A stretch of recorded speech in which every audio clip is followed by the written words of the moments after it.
Bon, nous nous retrouvons pour une autre vidéo et cette fois-ci, quel débat?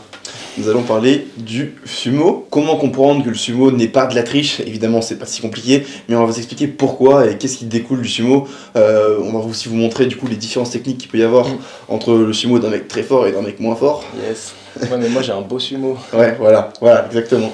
Et du coup, comprendre quels sont les différents sumo qu'il peut avoir et pourquoi, et s'il y en a des différents. Si on va tous dans un but similaire qui est d'être fort, évidemment, il y a différentes manières d'y arriver, et surtout en fonction des morphologies, des points forts musculaires, et beaucoup d'autres choses, d'expérience, d'entraînement, enfin tout ça. Donc je vais te laisser la main, monsieur Charlie. Bah, déjà, pour commencer, on va traiter plusieurs sumos aujourd'hui, dont un sumo qu'on voit énormément, je trouve personnellement, sur les réseaux sociaux, notamment sur Instagram, TikTok. Ce sont des sumos avec des stances, donc écartement de pied très large, avec un placement de hanche super bas, le dos très droit. C'est généralement des soulevés de terre qui sont effectués avec très peu d'amplitude. Et aussi, à noter, généralement c'est fait sur du matériel spécifique, donc sur des deadlift bars. Les deadlift bars, ce sont des barres qui sont plus grandes, avec lesquelles on peut écarter davantage les pieds. Et ce sont des barres souples qui se tordent sous la charge, qui permettent de réduire encore plus l'amplitude. Le combo de ces techniques-là avec ce matériel-là, ça fait qu'on peut voir sur les réseaux des deadlifts faramineux en termes de performance, avec des techniques qui sont dites jolies. C'est pour ça que je rigolais avec ça au début de la vidéo, parce que c'est une technique que moi j'affectionne et que je pratique, non pas parce que c'est joli, mais parce que c'est une technique qui me convient. Mais le problème, c'est que cette technique-là ne convient pas spécialement à tout le monde, et au-delà de ne pas convenir spécialement à tout le monde, elle n'est pas faite pour tout le monde. Je reçois pas mal de messages de gens qui me demandent comment tu fais pour faire cette technique, j'ai essayé, j'y arrive pas. Et en fait, tout simplement, il y a plusieurs raisons à cela, et du coup, c'est ça qu'on va évoquer dans cette vidéo. Dans le cas de Charlie, quand il parle de cette technique, ce qu'il veut dire, c'est notamment d'avoir une grosse ouverture, donc largeur de pied, le dos droit qui reste droit sans flexion thoracique et les hanches assez basses. C'est un peu le sumo qu'on voit vraiment souvent et qu'on appelle beau. Ce qu'il faut comprendre, c'est si Charlie fait ça, il le fait pas parce que c'est beau ou parce qu'il veut que son mouvement soit beau, il le fait parce qu'il est performant. Pourquoi? Déjà, il y a une question de morphologie, dans le sens où ses insertions musculaires et ses leviers lui permettent d'avoir cette position, mais il y a aussi une question de pratique, c'est-à-dire qu'il a toujours pratiqué comme ça, donc il est devenu fort dans ces positions-là, il a renforcé ses muscles dans ces positions-là pour exercer de la force dans ces positions-là, et il a des points forts musculaires qui font que il peut maintenir ses positions, ou en tout cas il doit maintenir ses positions même, je dirais, pour être performant. Notamment, il a de gros adducteurs, un gros fessier.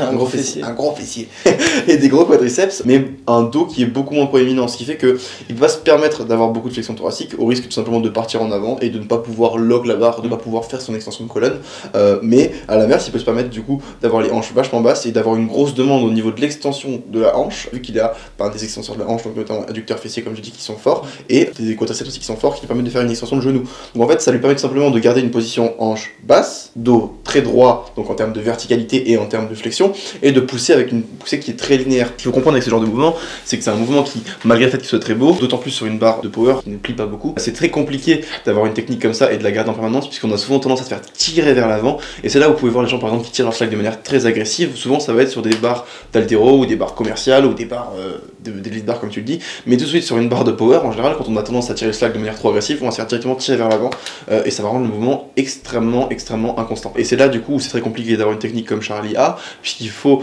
réussir à maintenir une certaine constance, une certaine position, toujours la même, peu importe la charge, et de forcer une position qui en soi n'est pas si naturelle que ça. Malgré le fait qu'elle soit jolie et qu'elle soit forte pour lui, c'est pas forcément une position dans laquelle il se mettrait naturellement s'il tirait sans faire attention à toutes les cues qu'il a besoin pour garder cette position. Et ça qu'il faut comprendre, c'est que son sumo lui convient, et évidemment c'est pour ça qu'il le fait et qu'il performe avec, mais il y a aussi des downsides à ça, des côtés négatifs, et notamment le fait que t'as eu beaucoup de problèmes d'équilibre, t'as eu beaucoup de problèmes pour garder ta position, et encore maintenant, t'as beaucoup de problèmes pour garder ta position. Et je pense que j'aurais probablement toujours ces problèmes-là, du fait de partir en avant dès le début et d'avoir un gros problème au départ. Mais le problème du coup c'est réussir à dealer avec ces contraintes, parce que malgré les contraintes que ça m'inflige, c'est quand même une position qui me permet de performer et sur laquelle je suis plus fort qu'avec une prise de pied plus serrée et les hanches plus hautes, ou alors avec une légère flexion du dos. Tu disais tout à l'heure que généralement c'est une position, on se sent bien dans une position qu'on a pratiquée. Moi depuis le tout début où j'ai fait du soulevé de terre, j'ai toujours fait du soulevé de terre avec le dos très droit, parce que c'est comme ça que je me sentais bien. J'ai essayé quelques fois d'avoir une légère flexion thoracique pour améliorer un peu mon départ, etc. Et j'ai jamais réussi à me positionner correctement. Au-delà du fait de me sentir moins bien, j'arrive carrément pas à me positionner parce que c'est pas naturel et c'est pas quelque chose que j'ai fait depuis longtemps. Donc c'est pour ça que je tire avec le dos droit et que c'est quelque chose qui me correspond plus. Et ça, du coup, ce qu'il faut comprendre, c'est quand il parle de son sticking point en bas du mouvement, c'est inhérent à sa technique. C'est-à-dire que c'est pas lui qui choisit où est son sticking point, mais c'est sa manière de tirer qui veut que son sticking point soit là. Et ça aussi qu'il faut comprendre, c'est que souvent, c'est vous, par rapport à vos positions, qui choisissez, ou en tout cas qui dictez de où allaient être vos sticking points. Et du coup, pour en revenir au début, oui, je disais qu'il a un sumo très large, donc t'es pas non plus en max. J'ai quelques centimètres de. Mais ce qu'il faut comprendre, c'est que par exemple, par rapport à moi qui fait 1m90, toi tu fais 1m75. 70. Oh. 72. Ouais, voilà, donc t'es pas loin. 72, ouais. Donc voilà, je fais genre 20, plus de 20, non, j'exagère, je fais genre 15 cm de plus que lui, 15-16 cm de plus que lui, et malgré ça, je dois avoir les pieds genre 5 cm à l'intérieur de toi. Moi, je suis vraiment à l'intérieur des bagues, alors que lui, il est à l'extérieur des bagues. Donc voilà, ce qu'il faut comprendre, c'est qu'il y a aussi une question de relatif. Comme je fais 15 cm de plus, si j'étais à la même largeur que lui, je serais moins large que lui. Vu que du coup il a les hanches qui sont moins larges, les pieds qui sont moins longs, etc. Et donc il est vraiment beaucoup plus large que moi, relativement parlant. Et donc du coup c'est là où on amène mon sumo, qui est totalement différent en termes de mécanique.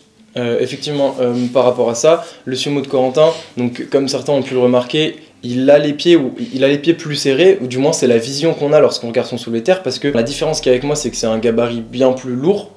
Il est plus massif, plus grand, du coup forcément il prend plus de place entre les plaques entre guillemets. Du coup on a l'impression qu'il est plus serré, même si c'est pas réellement le cas entre guillemets, même si ça l'est quand même d'un point de vue absolu. Mais du coup sur le soulevé de terre de Corentin, on peut remarquer donc la position de ses pieds. Je peux aussi noter qu'il a une ouverture de pied qui est assez serrée, c'est-à-dire qu'il a pas les pointes de pied vers l'extérieur, alors que moi j'ai les pointes de pied vers l'extérieur. Corentin il a les pointes de pied qui sont plus dirigées vers l'avant, parce que du fait de son gabarit et du fait que c'est une position qu'il doit probablement faire depuis un petit moment, il a un petit peu moins de mobilité entre guillemets si on peut dire ça au niveau des hanches, mais surtout au niveau des rotations externes. C'est pour ça qu'il a les pointes de pied plus droites, et en plus de ça, le fait d'avoir les pointes de pied plus droites, ça lui permet d'avoir un meilleur équilibre. Et on peut remarquer que généralement Corentin, lors de son soulevé de terre, il a pas de problème au départ, il a pas trop tendance à partir ni en avant ni en arrière parce qu'il a un bon équilibre. On peut aussi noter qu'il a les hanches beaucoup plus hautes et qu'il a une flexion au niveau du dos, la fameuse flexion thoracique, tu vois, le fameux dos rond. Mais Corentin il tire comme ça depuis hyper longtemps, un peu comme moi, et mes insertions musculaires et la manière dont je suis fait.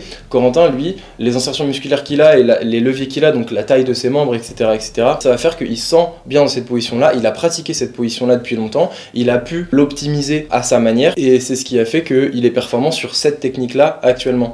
En plus de ça, Corentin c'est quelqu'un qui a beaucoup de masse musculaire au niveau du dos, c'est pour ça qu'il arrive à tolérer une flexion thoracique parce que son corps s'est adapté à ça, et il arrive à subir, enfin son dos arrive à subir cette contrainte là, et en plus de ça il est plus performant dans cette position parce que il a un départ assez solide, et du coup il va avoir un sticking point, donc l'endroit sur lequel il va avoir le plus de mal, ça va être en haut du mouvement, au verrouillage, parce que de par sa position avec les hanches hautes, avec la légère flexion, le départ va être facilité entre guillemets, mais ça va être plus le verrouillage qui va être compliqué. En plus de ça, Corentin, vu qu'il est musclé, il a des quadriceps qui sont assez galbés, du coup il a d'autant plus de flexion au niveau des mains et avec la barre pour verrouiller son mouvement, ce qui accentue la difficulté en haut du mouvement. Comme tu en as parlé, ce qu'il faut comprendre, c'est que quand mon dos fléchit, c'est pas une faiblesse de mon dos. C'est pas parce que mon dos est faible qu'il fléchit, c'est moi qui décide de fléchir mon dos pour justement permettre à mes hanches de se rapprocher de la barre et du coup d'avoir la force nécessaire pour décoller la barre.